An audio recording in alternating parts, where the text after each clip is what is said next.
हेर्नुस् कति फलेको छ।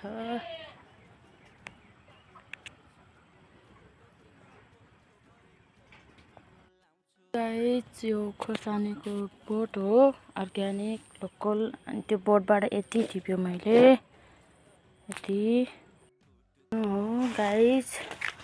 सिस्नो हेर्नु त कति सिस्नो छ। केरा छन्, केरा त अझै यहाँ पनि छन् केरा, त्यहाँ पनि छन् केरा। हाम्रो बाख्रा हो। कोहीबाट पेट पनि ठुलो छ, के छ सजीवन हो। सजीवन अस्ति कति धेरै टिपेको थियो। त्यहाँ अर्कै केरा हो, ठुलो केरा, मुङ्री केटा मुङ्री। पहाडहरू छ, पहाडहरू छ।